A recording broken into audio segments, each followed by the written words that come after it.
Hi, David. It's a pleasure to be here. It's a pleasure to be here with you. Um, from Canal Plus, I'm really. I wanted to tell you that you deserve your Caesar, your honor Caesar. Really, this is the. To me, you represent something that's very important. It's the last era where the youth took the power in Hollywood. You were like the last era where the youth can express ideas, make cinema, make movies, have a vision, have budget, read the good script without superheroes, without franchises, without being in a nostalgia always. And there is a few notions I would like to talk with you today. You may be giving us too much credit, but yeah, but okay. It's like, you know, the intro of your movie. Oh, Always, you never know where we go. And to me, there is three words we can define what you represent: the dream, the nightmare, and the propaganda. I would like to start with the dream. okay. As a kid, you were living just close to George Lucas, Yes. and you started to wanted to make movie in your childhood. Everybody wanted to be a director, and you wanted to touch the camera. Yeah, I was not special in that respect. You know, almost everybody San Anselmo was a very, very small town. And when somebody who had made, American Graffiti was an incredibly defining movie, not only because it was shot down the street and the guy who made it moved in up the street, but it was also, so of the moment. And so I actually didn't know anybody who didn't want to be a filmmaker. I mean, I probably could count, 10 or 12 friends who all wanted to make movies. Yes, but you say that to you what was important was to have the feel of what's the material, what's the focus, how to do top shots, how to be able. That probably came later. I mean, Yeah. I my first films, the Super 8 movies, and were incredibly primitive. I really didn't understand coverage. I didn't understand how to segment or divide an action. I knew I knew that I could shoot things in slow motion that looked like the $6 Million Man or Steve Austin, the $6 Million Man. Yes. Mm. Yeah, Steve Austin, man, barely alive. Yeah. So we knew how to do that. We knew how to kind of ape things. We like everybody, you start by impersonating things that you recognize. And you've been to ILM, Yes. which is the dream. Yeah, I've been dream through part. ILM. Yeah. I was processed through ILM, and it was my dream. It was a very, it was the end of photochemical. It was the beginning of digital, and I got to learn from the people that I had read about for years and years, and I think the greatest thing about that place in that period was how demystifying, certainly from the exterior, so many stories were written about like how much it was like NASA and what a, sterilized and technical environment it was. And it really wasn't. It was a lot of guys in Wrangler jeans trying to figure stuff out. And it was an important time in my life. I mean, not only because I saw so much happening in front of me, but also I saw people, I watched what I think is the single most important thing to understand about the process of making a movie, which is for all the artifice and for all the pretension, on a daily basis, it's really about solving 87 problems. And so problem solving was first and foremost, and the pretension fell away very quickly. And if you kept your eyes and ears open, you you got to watch some really, really talented people, scratch their heads and noodle it out.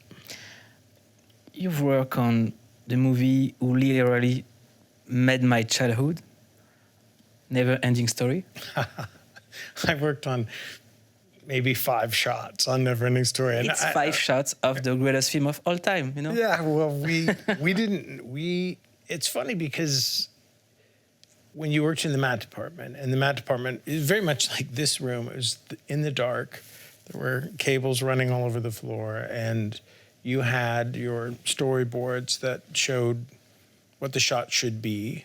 And the painters worked upstairs, and we worked downstairs, either doing rear projection or,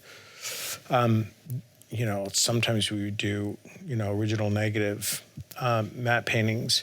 But you didn't know the movie that you were working on. I remember I worked on The Keep for probably 8 or 9 days. No idea what the movie was about. It was like we had 8 or 7 or 8 problems to solve, and that's what you did. And then when you finally saw it, kind of like the puzzle piece was put into the rest of it, and you would go and see the movie. Oh, that was my shot. Indiana Jones, Star Wars.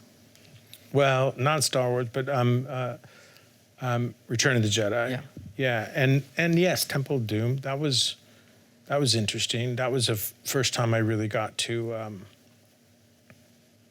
be on a set with, somebody like Steven Spielberg, and to watch that process go down. To watch what that kind of efficiency and that kind of focus, what it's supposed to look like.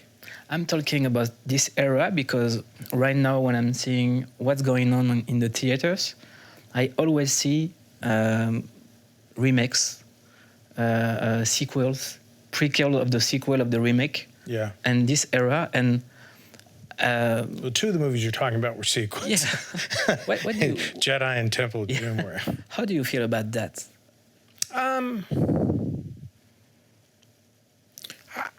I think it's never a good idea to prejudge an artistic endeavor. You can look at. I remember when I signed up to do The Social Network, and people were like, "A movie about Facebook?" And it's like, it's maybe not what you think it is. There have been, Mad Max Fury Road. Incredible. Yeah, Road Warrior might be one of the 10 best movies ever made. That's a sequel, and very different from the first movie. The first movie is, very down and dirty exploitation movie, and the second movie is operatic and massive in its mythology. A real quantum leap for George Miller. Like, I don't think anybody could have seen that second movie coming. After you've seen the second movie, by the time you get to the fourth, you kind of go, listen, this guy's got the full package. He's got the entire skill set. But I think we're living in a kind of loophole, In the 80s, the movie was about the future, ILM, the special effects, what we can do, and we can show that we couldn't show before. And right now, it's about to always put the public and the audience in the same mood. Like, there is no new franchises. I feel that there is like something's blocking in the creativity, Yeah, I don't know. It's again, that there's certainly enough. There's certainly enough evidence for what you're talking about, but there's also, the thing about a franchise is that on one level, the audience knows what they're getting. But if you have a foundation that the audience understands, you can reach a lot higher. That's why I would bring up Fury Road. You look at that and you go, there are certain inalienable Mad Max-isms, a vehicle with trying to be boarded by numerous other vehicles, and bad actors, not bad performers, but people who are trying to do harm. But where he goes with it, where he takes it, I think it's a open playbook. When I was a teenager, a friend of mine was at the college came to me and say, "Okay, look that video. There is a baby smoking a cigarette." Pregnant mothers, please, don't smoke. And the guy who did that video will do the next Alien. And you said something really interesting about Alien, was like when a producer tells you, you need to work with older people who will help you, it means I don't trust you. You shouldn't trust a first-time filmmaker. They don't know what they're talking about yet. I think that's, and you have to help them in a different way than you help somebody who's been down the gauntlet before. But you have to be very sensitive to how they work and what their priorities are and the story that they're trying to tell. I mean, I think that the biggest problem with any kind of reductive franchise thinking is that, all stories told by different storytellers are couture. So you may think that you are preparing to do another one of those, but ultimately you're dealing with cast members who are different and at different points in their lives. You're dealing with filmmakers. In my case, I was 27 or something when I started it, or 28, and I knew what I wanted. I knew what I was trying to do. I didn't always know how I was going to get there, and it was a little bit of being put through the Play-Doh press. It was like, put enough pressure, it comes out as a long doughy star. But I learned a lot. How do you get back on your feet after an experience like this? Willful disobedience. You have to ask yourself, how much do you really want it? You've certainly seen how it doesn't work. And so you need to, in my case, my instinct told me first time around, I needed to be with these people. And the resistance was, well, if we're going to give you this amount of money, we need to make sure that every person's, heading every department has, 100 movies under their belt. And that was probably my mistake, because I didn't have a relationship. I didn't have a shorthand. I didn't have the ability. By the way, I mean, it was a gas to work with Norman Reynolds. It was amazing to work with Terry Rawlings. It was, George Gibbs was so much fun. I learned a ton from those guys. But I would probably be better served. I was certainly better served on Seven when I had stopped being polite and stopped being interested in hearing anyone's advice. Because when somebody says, why do you want to get a French perfume cameraman to shoot a serial killer movie? It was like, I think it's going to be more interesting. Do you remember the first time you received the script of Seven? Yeah. And how long do you need to read it and to say yes? Oh. Well, it wasn't on offer to me. It wasn't as though they were waiting on my response. I was sent it by accident. I was sent the original draft of the script that Andy Walker had written by accident. CAA in the mailroom sent out the wrong version. And so, but I probably got 40 pages into it and thought, I don't think I can do the old cop and the young cop. I don't know that I've anything to offer that. It feels, and I stuck with it, and I got to where John Doe gives himself up, and I'm holding the script, so I know that, you know, most of the movie is gone, but there's still a good portion left, and the killer is walking into the police precinct to give himself up, and I thought, hold on, you know, I mean, and I put myself in the position of the audience thinking, when that happens, if I'm sitting in a theater, I'm going to be extremely discomforted. You know, I'm going to be sitting there saying to myself, you're not playing fair. This doesn't happen. And then I thought, well, I don't want to get my hopes up too much because you've got 25 pages left or 21 pages left. What if it doesn't come together? And I got to the end and I thought, wow, I've never read this. In Seven, we talk about Brad Pitt, Morgan Freeman. I would like to talk about one character, which is the light, which is Darius Khondji. Yeah. You did an amazing work together, like to be able to scratch the color like it was black and white. I'd like to know, how did you work it with him? Well, we had worked together. I'd done, I think 3 or 4 Nike commercials with him, and I liked his demeanor. I loved his eye.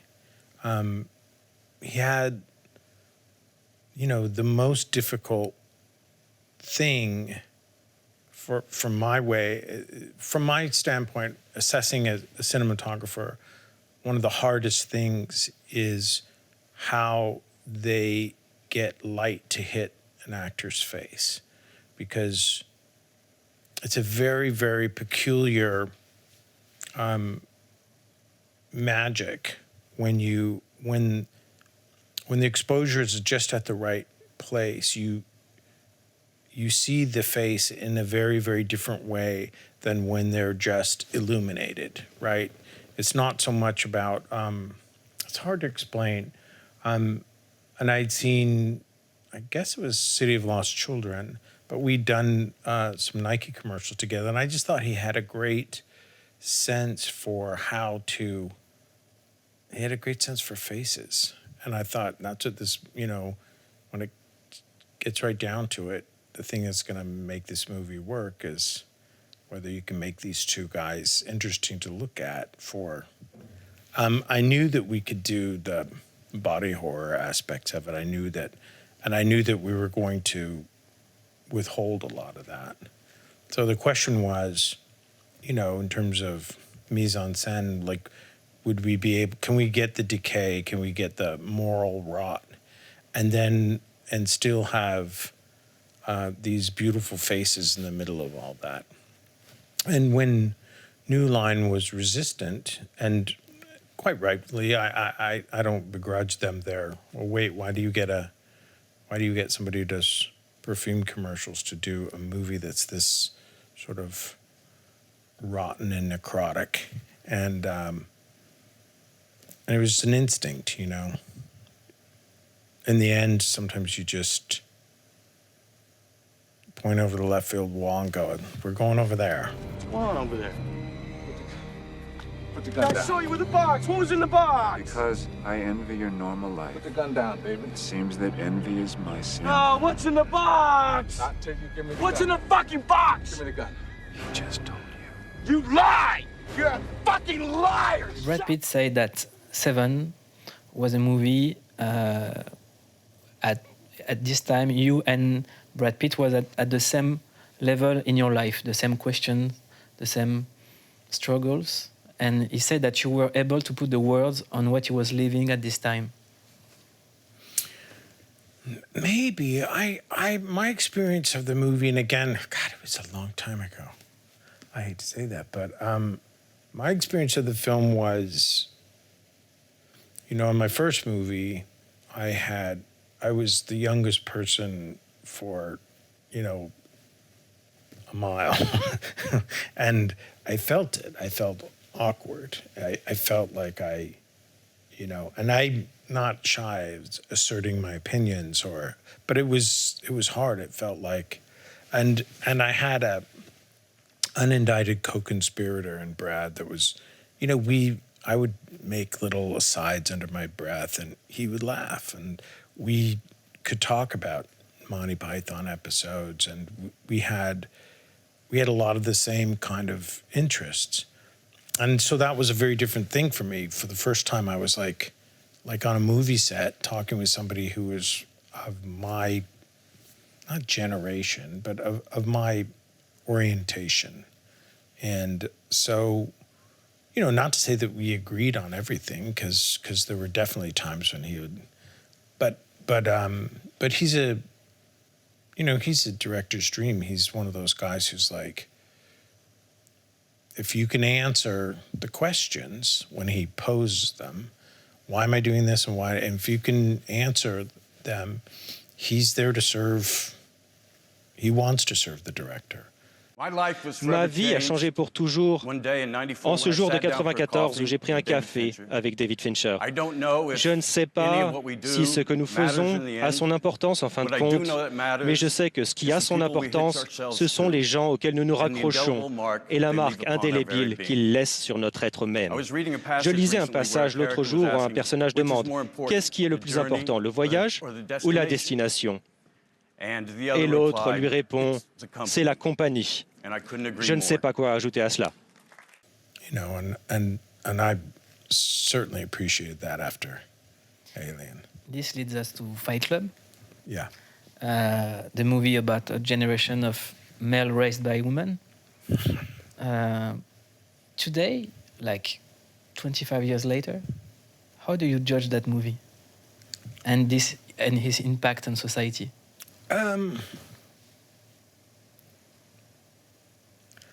It's a quagmire. So look, I always thought the movie was funny. I thought the story was funny, and I thought that what Chuck was talking about was fairly obviously, to me at least, the notion of the relative absurdity of the Nietzschean Übermann.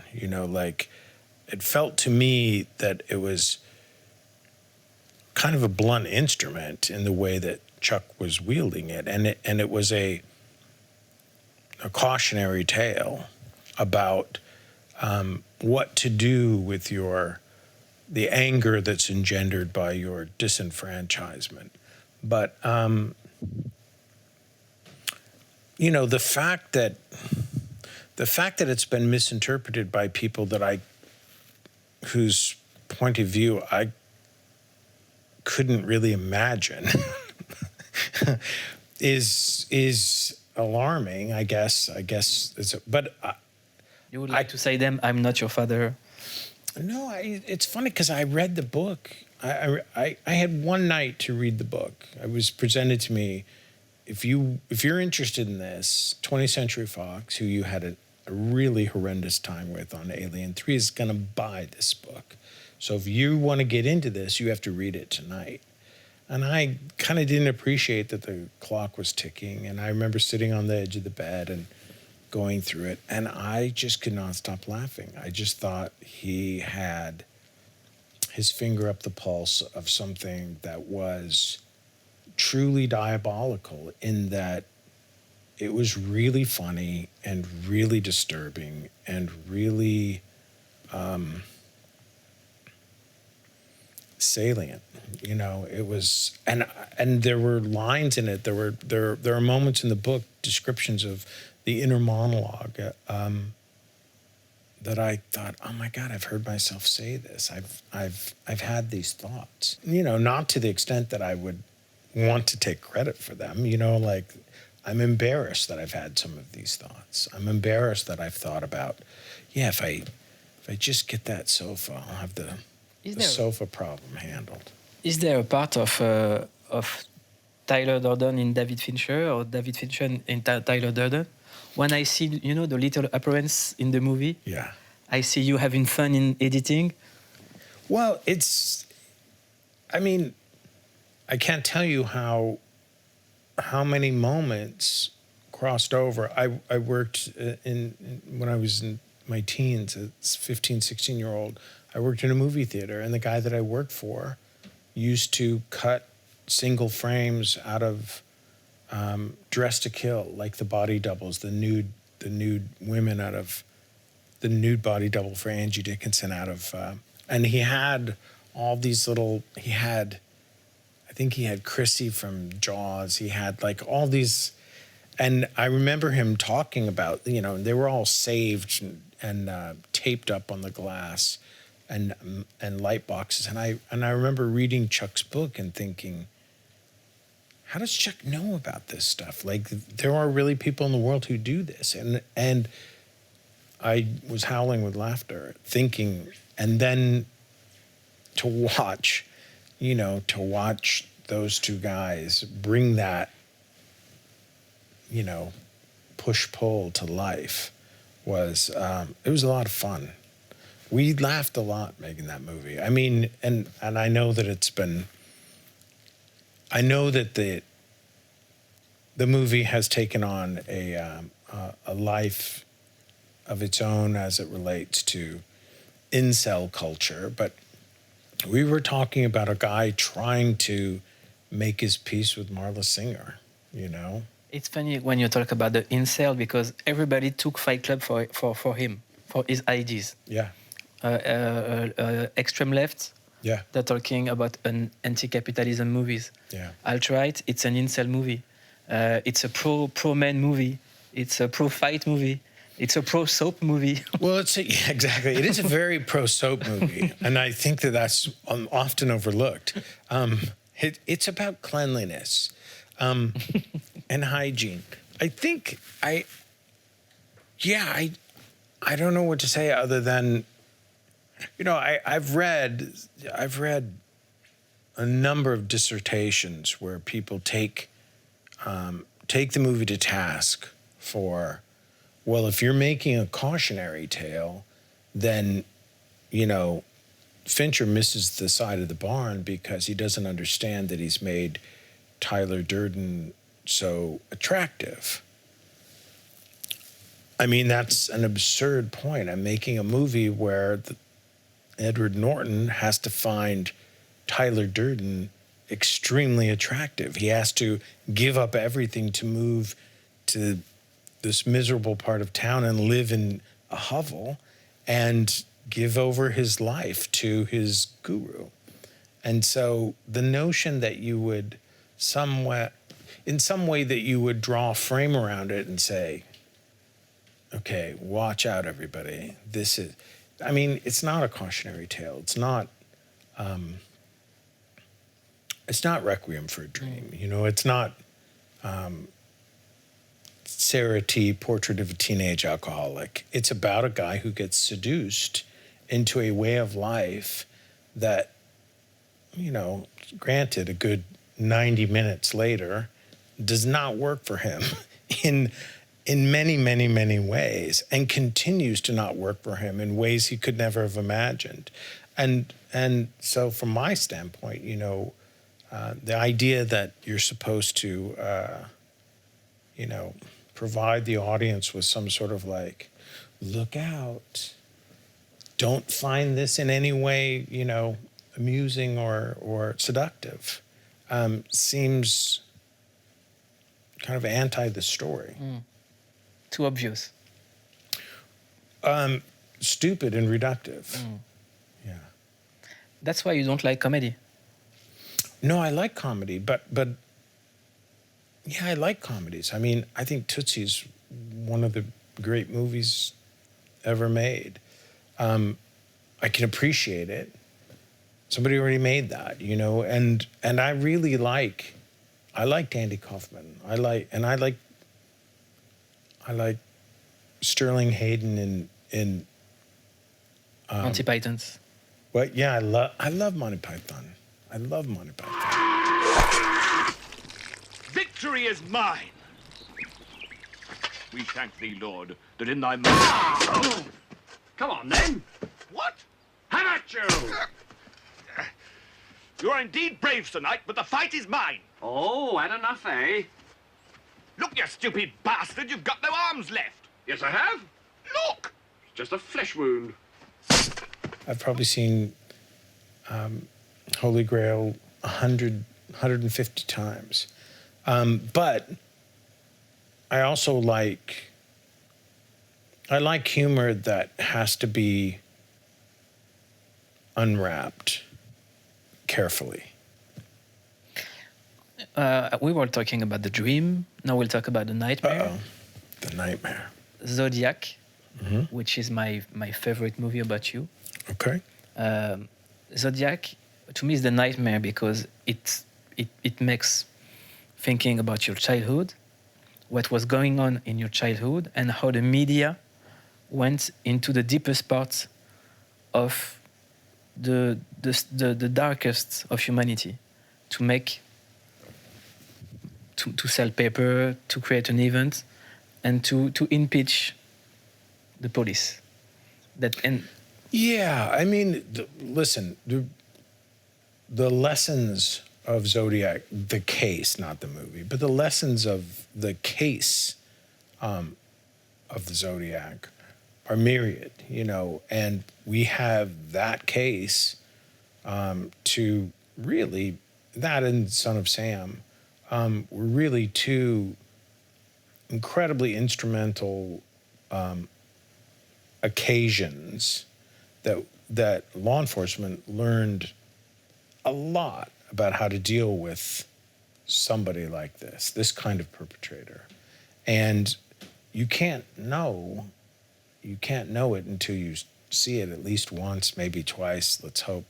But the notion of the multi-jurisdictional task force came about because of the failings of the Zodiac investigation. Failings is a harsh word. I mean, he, I'm pretty sure it was a he operated possibly knowingly, but probably not, in a lot of unincorporated areas. And he probably learned over the first 3 or 4 attempts. They're in some cases very successful attempts, but he learned that there was no way for the people who were chasing him to collate all the data that they needed to do. And so this became, the fact that we now have, Department of Justice or the FBI, feds come in and kind of throw a tent over the whole thing and then begin to insist upon this cross-pollination of information, that we wouldn't know that. I mean, we didn't learn it with Jack the Ripper, and those are murders that are taking place blocks apart from one another. And with Zodiac, you're talking about Benicia, you're talking about San Francisco, you may be talking about Southern California. I don't know that I buy it. You may be talking about, I don't know about Kathleen Johns either, but you're talking about something that we'd never been presented with before. And thanks to that, they were able to catch Son of Sam. And a thriller with no happy ending. Yeah, I mean, this no happy ending thing,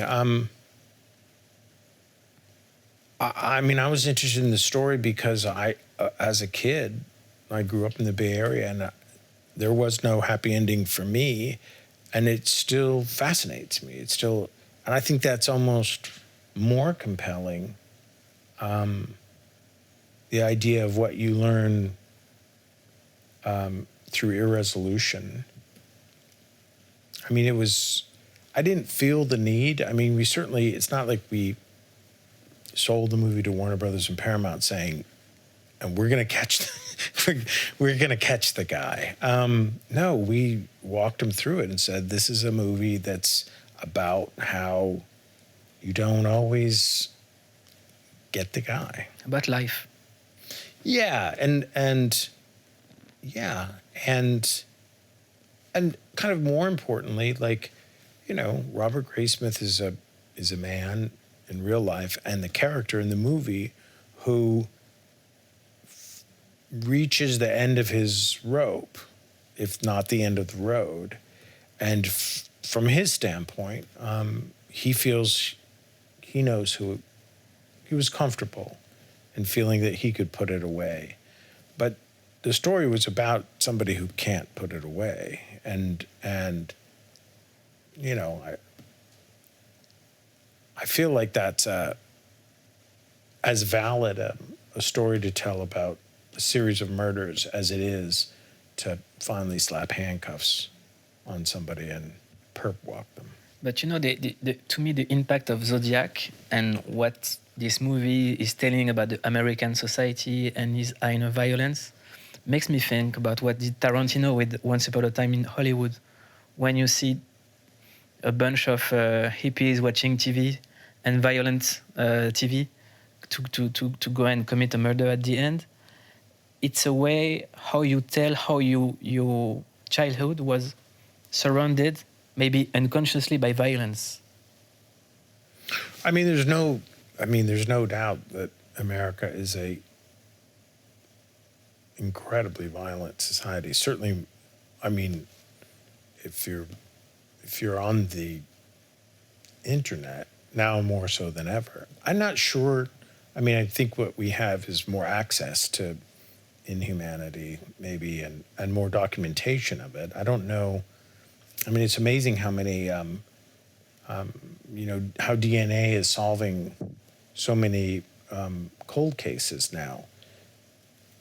I didn't realize there were this many cold cases, you know, in a lot of far-flung, you know, rural communities where people disappeared in 1967 or people disappearing in the 1970s and 80s, and they're just now, you know, through DNA, knocking on the doors of geriatrics and hauling them away to prison, and or finding out that somebody is guilty of horrendous deeds posthumously. Is that a case of there were all these murders that they didn't understand were murders? No, they probably knew that there was very little chance that this person's disappearance was going to end in happiness. But now through DNA, we have a much better idea of these hitchhikers and runaways and where they ended up. Do you know this French expression, which is le crime parfait? No. It's the perfect crime. Ah. And you're the director who did the best thriller to be able to go into the mind of psychopaths, of killers. And for that, you have this obsession to do the perfect shot, the perfect mise en scène, the perfect installation, you know? At what time you decide that this is the shot is ready to shoot? You have what you want. I don't know. I'm resistant. The hair on the back of my neck stands up when people talk about perfection because it's unachievable. It's, you know, we're rushing every single day to make our days. Once again, you talk like Tyler Durden. Well, but it's true. It's like I think that look, you know what this is like. You're going to bring somebody in. You're going to have a list of questions. You formulated an idea. You don't quite know exactly where it's going to go, and you do the best you can, try to live it down. You know, and that's what I do too. I don't believe you.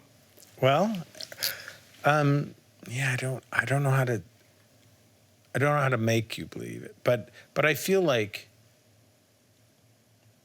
you know, some people describe it as obsessive compulsive. I'm not somebody who can't. I know that there's going to come a point where they're going to pry it from your hands and the world is going to see it. Or you're going to reach the end of the road and you're going to give it up willingly, hoping never to have to talk about it again.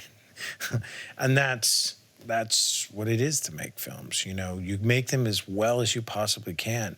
And the 12 hours a day that you get where the actors and everyone, 90 people are all there, you want to maximize that time so that when you're flipping through channels 20 years later and it's on HBO or Canal Plus, you see it and you're not humiliated. But the way you push comedians to do one and again and again and again and again. This is incredibly overblown narrative. I mean, I think I average somewhere between 12 and 16 takes, which is not unheard of. I mean, I walk away from shots at 4 and 5 takes, and some I go deeper on because I think that there's a lot of times I want to feel like I gave whomever the actor is, whomever the performer is, at whatever point they are in their career or their experience, I want them to feel like he got what he needed. You know what I mean? And sometimes it would be irresponsible for an actor to show up without having an idea of what they're going to present. And I want to see that, and I want to record that, and I want to get a good version of that. And then I want to start to go, all right, well, let's peel it back. You're doing this thing where you're rushing this part. What if you don't know where this line of inquiry is going? What if this thing starts to unravel or fall apart, or you lose traction? What if, and it may not even be good in the section that you've told them to really focus on. A lot of times when you tell an actor to really focus on this section of it, you're going to find that everything after that is really interesting because all of their attention has been on this 3 lines, getting that exactly right. And then you can go and say, okay, let's do one where I just want to do one all the way through where we get to this last line because I really want you to. And so they sort of blow through the first part. And sometimes it's amazing. It sounds like conversation. It sounds like the kind of conversation that 2 people sitting around a coffee table who want to do a crossword puzzle, and they might decide to try to break the Zodiac encryption. And so you shoot 30 takes of that going, they only have 4 or 5 lines. It's not a big scene. So you might throw it out to them. You might not even give them time to reset. You might just snatch the papers from them and go back to 1. Everyone hold what you're doing in action. And in that panic, in that frazzle, they give you something that really looks like 2 people who live together in a house in Modesto or whatever. You know, so I think that there's this idea that it's Lee Ermey from Full Metal Jacket. The very fucking godmother said it. I'm fucking standing. I will PT you all until you fucking die. And that this is a drill and that you're drilling people. But that's not it. We're playing dress up. To you, what does it take to be a good actor or actress? I wouldn't know. I mean, I'm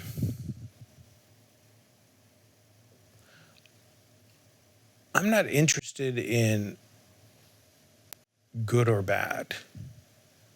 I'm interested in appropriate. On the good purpose.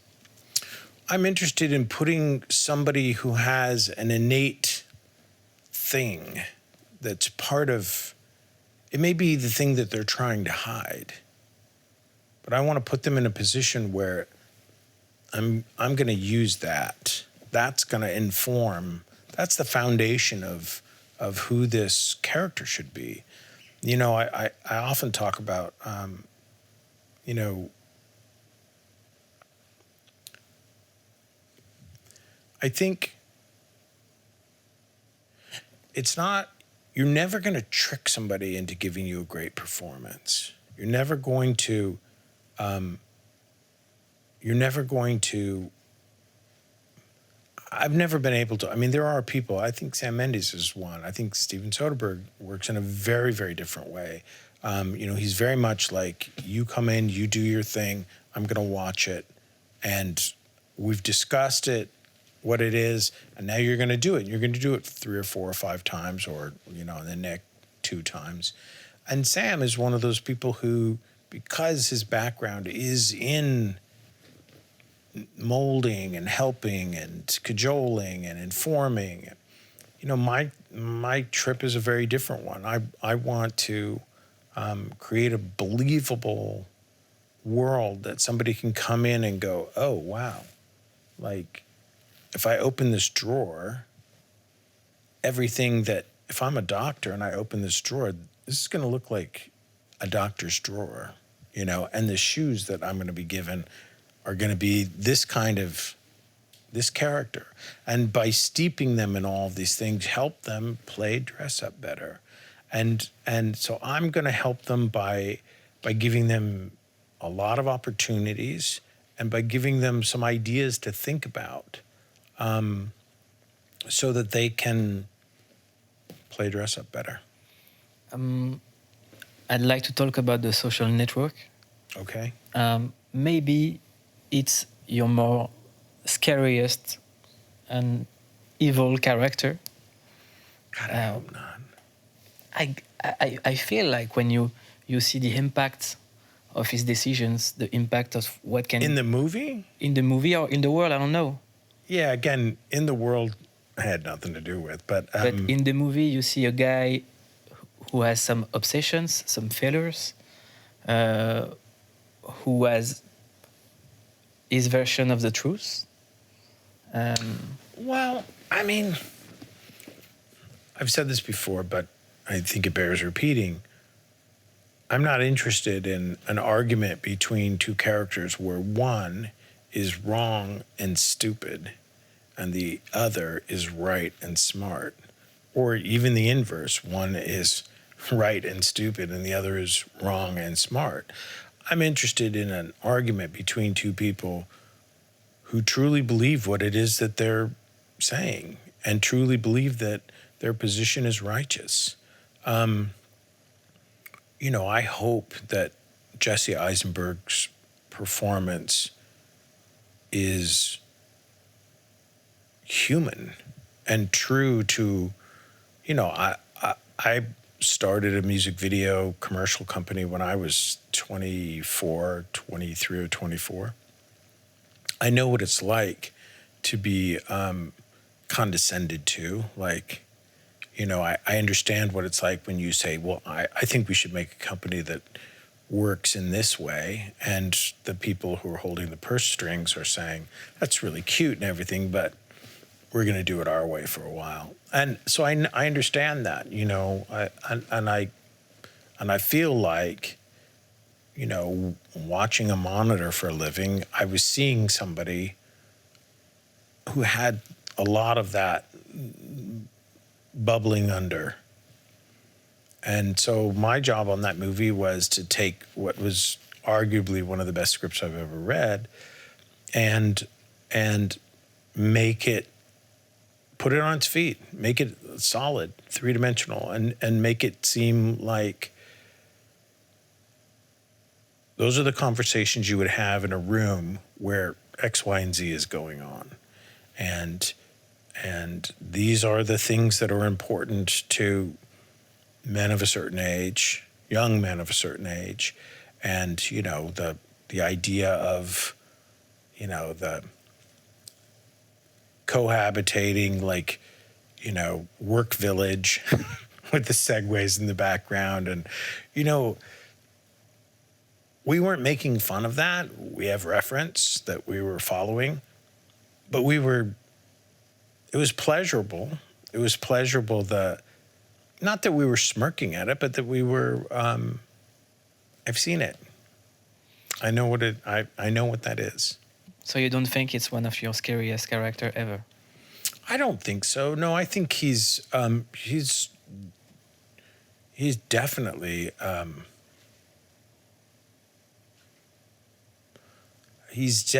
had some interpersonal issues. Because the movie starts about his conversation with that girl. Yep. Who creates so much frustrations. It looks like the born of a serial killer. Well,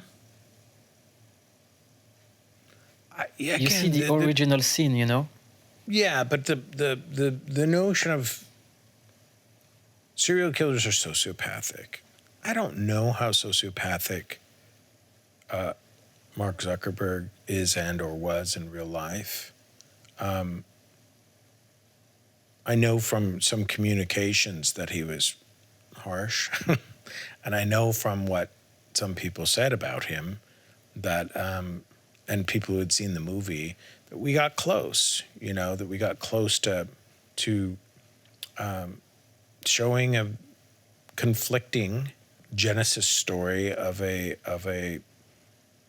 young entrepreneur, and you know, to the extent that the Winklevi or to the extent that anybody's telling the truth, obviously, whenever there's that kind of money at stake, it's very difficult to know. But I also think that the drama was bigger than the money. The money gets people's attention, but the drama was inherently about friendship and betrayal and what you think you're getting into with somebody when you trust them to uphold X or Y, and they don't. Trust is something very important in your career. You did like a click around you with your wife, with your producer, who's working with you. How much is it important to have people you trust working with you every day? I mean, it's essential. I mean, you know, when we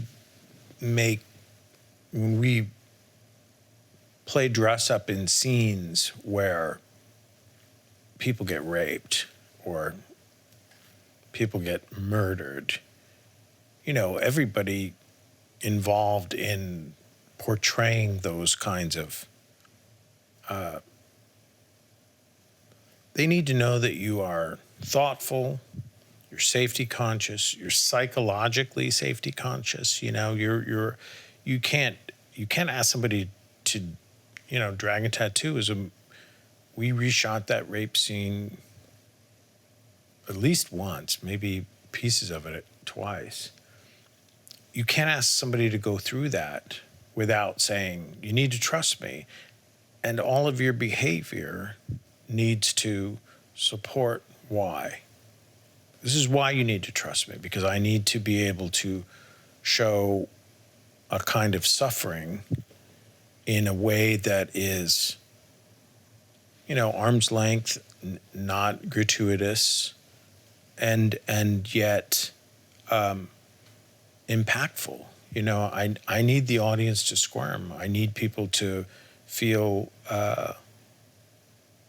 abused. I need them to understand that at their and so then you hire an actor, and she's got to do all of this horrendous stuff. You got to show her that her emotional, psychological, and physical well-being is being factored in. And, you know, my wife, my partner that I make movies with, you know, it's incredibly important to her that, to all of us, but her because she's interacting with every single person, a lot of people that I'm not. It's important that they know that, you know, we care about the person who's making the tea for the actor who's going to be portraying the rapist. And we need, you know what I mean? People need to know that we're not, you know, that we're not exploiting them. I was wondering about the way you work together when you do a personal subject like Mank, and you talk about you and your father. What are your conversations when you say, okay, I want to make a movie about this story, it's in my heart? Do you have to explain? Do you have to explain to your wife something that you will have to explain later to the audience to open your heart in another way? Oh, absolutely. I mean, it's a slight tangent from what you're talking about, but I'll begin this way. One of the most irritating things that can happen to a storyteller, especially somebody who's telling a story that's going to cost tens of millions of dollars to even be able to show you in a rough form. One of the things that's frustrating is that usually to get the job, you have to be able to tell the people who are going to put up the money. And it's usually tiered. There's probably two or three people that you have to tell the story to. And it better be fairly convincing if you're going to spend, $40+ million on something. You want them to walk away going, okay, this seems like a good investment. Then you've got to go and get a cast. And so you're going to sit in a room with 50 people that you're going to audition, and you're going to have to tell them, if not the whole movie, how their character fits in so they can understand. So you've told the story, again, like 25 times. And then you're going to tell the story to the director of photography, the production designer, the editor, costume designer. You're going to tell the story every single time to these different people. And each time you're looking to get a spark from them. You want to see them enthusiastic about what it is that you're trying to make together. And then you're going to tell the story to the marketing people, the person who will make the poster, the person who will design the typeface, the people who are going to cut the trailers. You're going to have to be able to look at it and say, well, there's a huge aspect of who this character is. It's not even in the materials that you just showed me. So you're going to tell your story hundreds of times. And it's exhausting. And it somehow feels, certainly in the beginning, it feels often like you're auditioning, right? You're auditioning for approval or to get people to, and that can become a frustrating thing. But it's a gift. Because every single time you tell your story, you take one of the boring things out and you leave it. And so you're refining, you're honing. You cut the fat. Yeah, when you're in the van and you're on a tech scout and somebody says, well, why does nighttime have to look like that? You go, well, and you start telling the story of the scene. And then somebody says, well, why don't we do that day for night? That's how they would have done it back then. And you go, oh, well, that's interesting. So it won't be a black night sky. It'll be a lit night sky, but everything will be in silver. So then you start to, so that's the dialogue that goes on. That's substantive, and that's problem solving, and that makes your life better, makes the scene better, includes 10 to 12 other people in the solving of the problem, and they begin to understand what it is when you say, I need this to be this very silvery, magical, then somebody comes to you and goes, she should be wearing this dress. And you go, oh, it's perfect. It's fantastic. Well, her hair should be platinum. It's like, okay, well, in this period, okay, great. All of these things begin. If you withhold that and you resent that process of, okay, fade up, you can choose to resent that, or you can choose to see it as an exhausting gift to yourself. Does it heal? What? Does it heal? Which? When you take a personal subject and you turn it into a work subject? Well, I don't know that there are a lot of them. I mean, I don't know that my filmography is personal to me until I get involved in figuring out how I want to tell the story. So Fight Club was an amusing and insane journey that I wanted to see in a theater. And I thought, at the time that I read it, I know what to do with this. I know what this should be. And I thought I might be the best person to do this. Like, I might be able to actually bring something to this. From that moment on, it becomes very personal. But I didn't read it thinking, I hope Chuck's written something for me. You know, I would never. Panic Room is not a movie that. It's not a personal story. I didn't reside in Manhattan at the time. I don't really know that lifestyle. I don't really understand it. But from a, as a single or duo characters in Jeopardy, I thought, I know what to do with this. And I had just made Fight Club and had spent so much time like moving from location to location and peeling makeup off people and trucks and getting all that. I just wanted to do something really, really simple. So I thought, I'll do something that all takes place on one soundstage. You know, and that turned into almost a year of work. You know, I thought it would be a 6-month gig. You know, I thought, yeah, I can do this. I'll do this like Rope. I'll do something fun. And it was almost 2 years by the time the thing came out. So best laid plans. Jon Favreau was here this week, and we told him that you're going to receive the Caesar, and he was talking about you. I only know him casually, but I've learned a lot from watching his work. He's very meticulous. When you're wanting to be a filmmaker, I didn't go to film school, so you learn by watching other people who are great at what they do. And with Fincher, it's amazing to me how he uses such a limited palette of camera moves, and he can make you feel so much with very restrained filmmaking. If you notice, it's when you see a lot of people put cameras on cranes, they move around, it's very dynamic, they push in. The camera is like a character. But if you watch with Fincher, and I've worked with a lot of people who work with him, the moves are very deliberate, very slow. He won't do compound moves. He won't do 2 moves at the same time, usually. Boom, boom, boom. A lot of restraint. So he's a very disciplined filmmaker. And also, if you look at his performances, he has a very strong vision for what the film is going to be like. And you're seeing a very specific, defined interpretation of what's in his mind.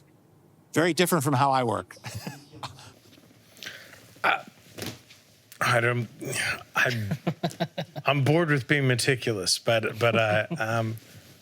no, I don't think it's untrue. I don't think of it as being that hermetic, but I live in these shoes. Is it true that you almost did a Spider-Man movie?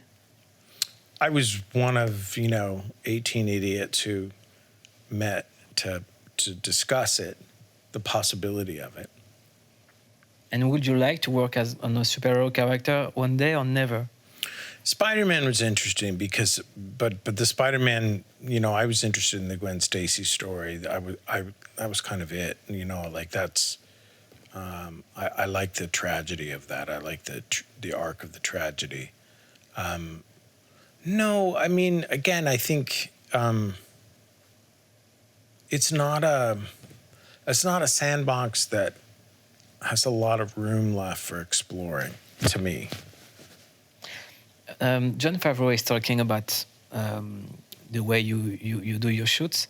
I would like to talk about the special effects. Okay. Because you use the special effects for your camera moves, which is something very interesting. I would like to know how do you manage innovations, post-productions, and what is to you the last technology who blowed your mind?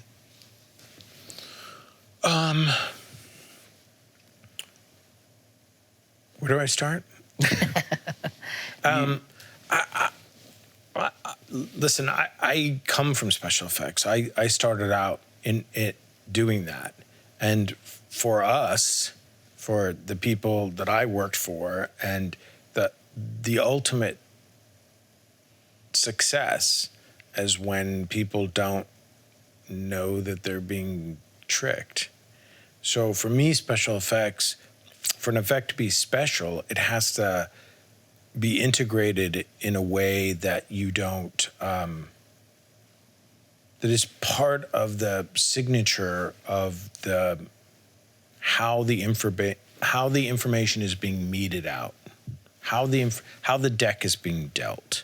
And, you know, I'm of the mind that, you know, the first 10 minutes of a movie are there to teach the audience how to watch it.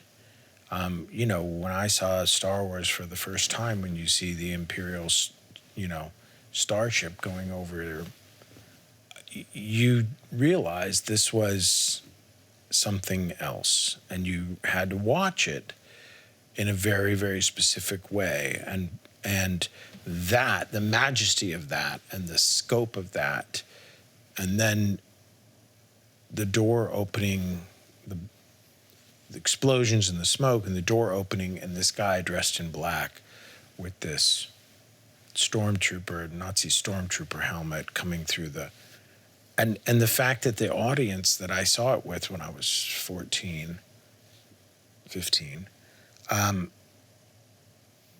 they all hissed.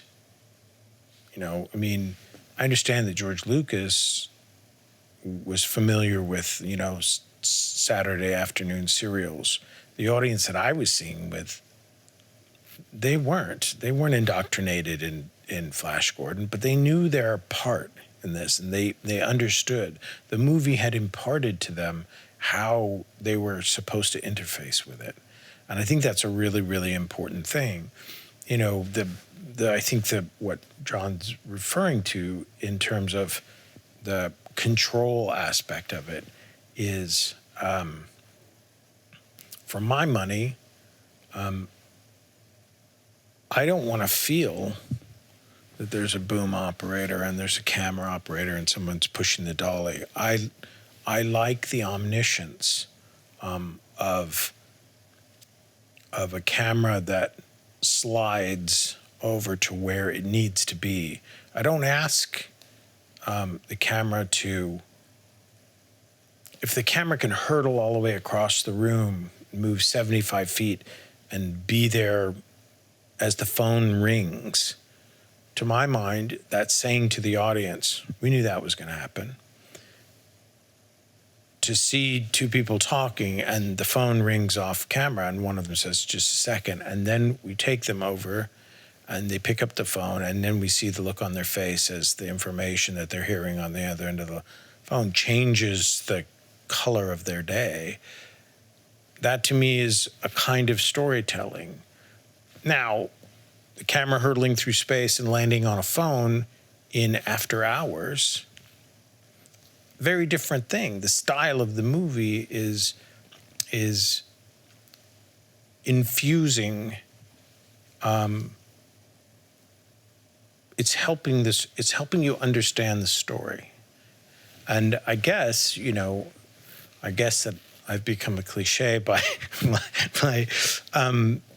adhering to this rule that works for me, which is I don't want the camera to know where it's going. I want it to be pulled along by the people who may or may not know where they're going, may or may not know why they're going there.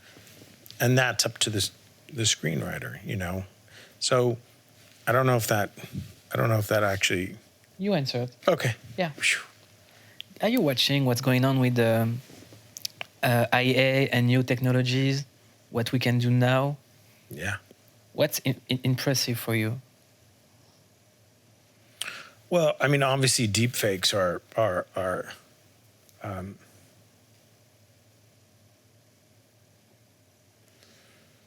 exciting and deeply troubling in equal measure. But you can't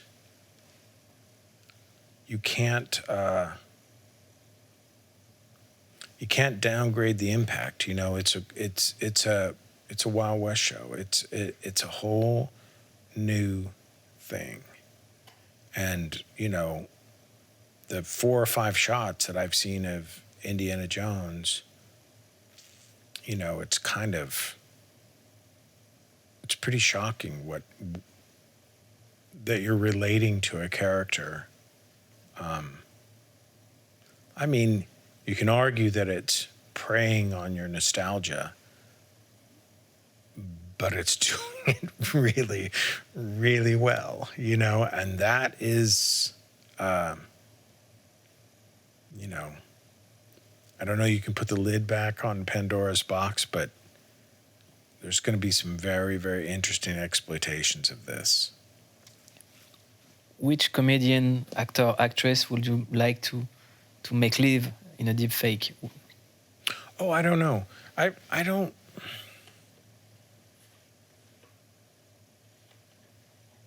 Somebody was asking me about this, like, make a movie with Spencer Tracy. Spencer Tracy was a genius, He was incredibly watchable, kind of pioneered a whole style, a thing. But he did that. His face didn't do that. His face didn't open any doors. That's what he radiated. Marlon Brando, another technique. I don't even know. It's not fair to call what Marlon Brando did technique. It's so instincts. Well, but it's also it's a natural force. It's a force of, why are movie stars movie stars? Like Depardieu in Friends. Yeah. Or Gene Hackman. I mean, my God, Gene Hackman and Superman might be one of the, it's astounding what he does with this absurd part. And it's, or even, I feel like the idea of the technological maquette, the technological puppetry of it, it's all well and good, but when it's informed, I think that Lucasfilm got to a technically superior Yoda by the time we got to whatever the 1, 2, and 3. But what Frank Oz did in Empire, with the limitations of his hand up a rubber puppet. He's so charming. Well, and also it's like, it was an essence thing. He broke down what it is that this absurd technique could do. And then he played into its great strengths and insisted that, okay, we're not going to see him hop off this and walk across the muck and go over we're going to cut, and there he is, and he's, trooping away through the mud. And that's not a puppet. But the bridge between it, going to Mark Hamill in arguably his most interesting Luke Skywalker performance, makes it all work. That's the magic of cinema. The magic of cinema is not the ability to show you the whole thing. The magic of cinema is the choices that you make to show, I'm going to show you this, and I'm going to show you this. What happened in the middle? Over to you. Then I'm going to show you this. What happened between that? Over to you. And that's, I used to think that, I used to think that cinema was 50% picture, whatever that is, however you get to it digitally or CG animation or whatever, and 50% sound. But I'm now fairly convinced that cinema is 25% picture, 25% sound, and 50% audience. They have to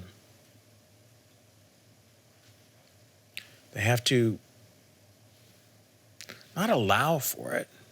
They have to root for it. They have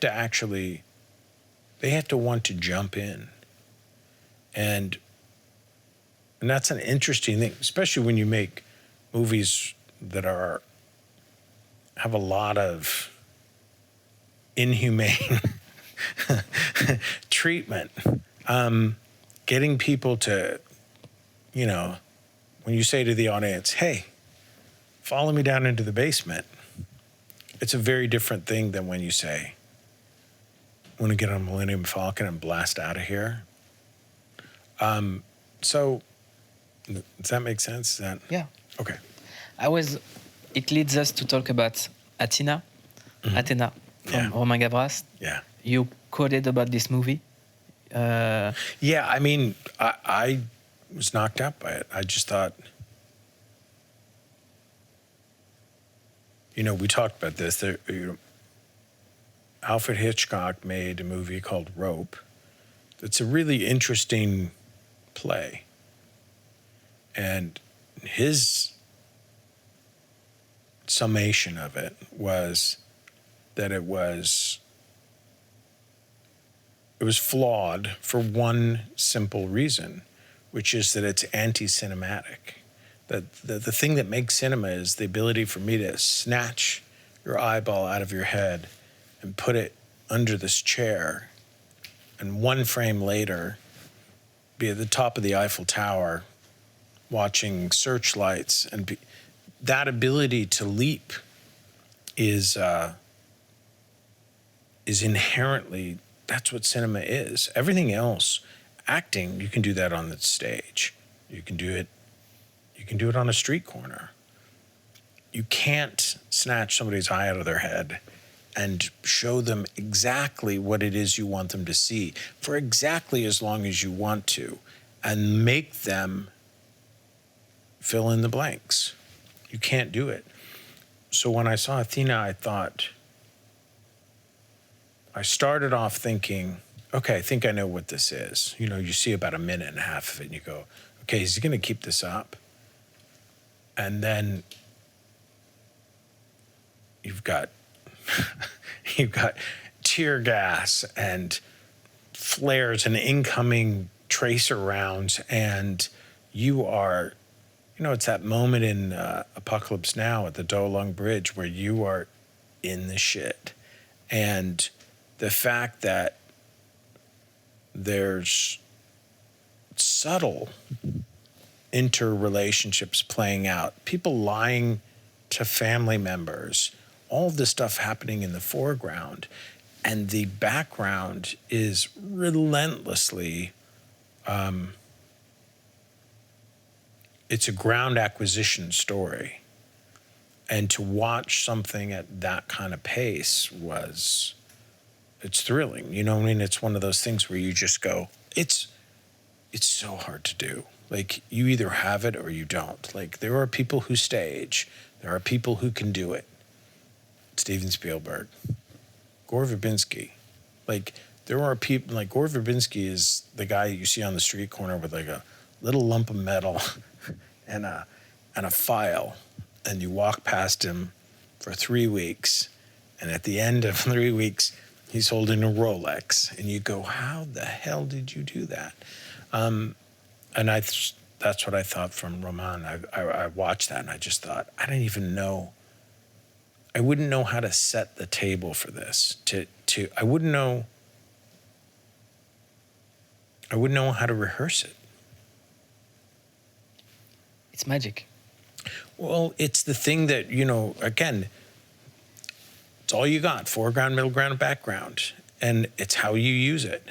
And it's who takes center stage and how the camera spins around them and where the fulcrum is, so that you are seeing a doorway in the distance and that doorway goes out of frame and you're now moving and you're following somebody and you're trying to overhear what it is that's happening, and there's this maelstrom and all of a sudden the camera whips back around and now you're at that doorway, but you're not stopping. You're going to go down the hall. You're going to go into the parking lot. You're going to get in a van. You're going to take off. You're going to go across town. People are trying to shoot you. It's, it was quite a calling card. Today, if somebody wants to shoot a video, he can with his phone. Yeah. We have cameras. Yep. We have lenses. Yep. It's really easy. What advice would you give to somebody who wants to be a director? Go make a film. Yeah, I mean, like, anybody who's whining about, I just want to be able to make my movie, it's like, this is on you. Like, I guarantee you have the tools. If you were like 16 years now? Oh, I would love to be 16 years old right now I would love it. It would be fantastic. But it's also, on the post-production side, I remember on Seven, that movie was cut on film. And Richard Francis Bruce is an amazing, skillful, poetic talent. But man, the process. I mean, I came from television commercials and music videos. We cut, 4 or 5 minutes in 2 or 3 days. I'm not advocating that this is all about like staying up late and getting stuff done or, working a 20-hour day.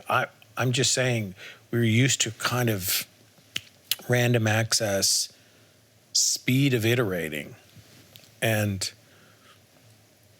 you come into the office in the morning and have a cup of coffee and you'd see the assembly, and then you would have 45-minute conversation about the scene, and then you'd pull up some of the outtakes and go, no, that was this, and this really needs to happen here, and I don't know why we're here on this side, and forget this close-up, I never liked it. And you go through that whole process, and then you FO for 4 hours and come back and assess. As thrilling as it is to not have to be there while the sausage is being made and to just get to see it presented to you, it's nerve-wracking. It's incredible. And now we live in a world where, I don't go to dailies, not because I don't like to see dailies, but because as far as I'm concerned, the circle takes, get started. I want to see the thing. I want to see the context, and I want to see the interaction between the images as quickly as possible. Not only because I'm neurotic, but because that's where it starts to reveal itself to you. Best laid plans. Still the most amazing things happen in a movie story when they sneak up on you. David Fincher, are you agree if I show you on the screen 7 scenes and you tell me what each scene tells to you, or a memory, or what can it...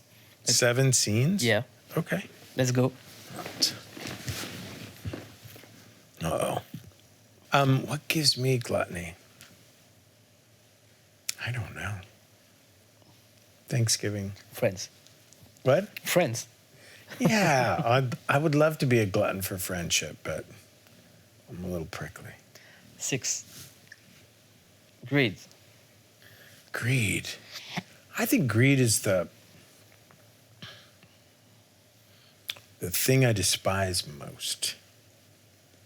I think that it was... I think this one frustration that I have that when I see people making decisions about, especially, we work in a, unfortunately, wasteful business. So I'm always looking to be efficient, but I think, you know, my hackles get up when I see like outright when people behaving in it or protecting things out of greed rather than I don't know how to answer that. Next. Slap. That's me, pretty much. Why? I think I'm an inherently lazy person. I mean, I've chosen a career where I watch TV all the time, so, you know. You're right there, brother. Next. Lust. I don't know a lot about lust. I don't know. I wouldn't know how to. I don't know how to respond to your lust slide. We don't lust. No, I think if I have any lust, it's lusting for opportunities to do stuff that is tricky, degree of difficulty, morally objectionable. Next. Pride. I don't. Aside from our offspring, I don't know. I mean, I try to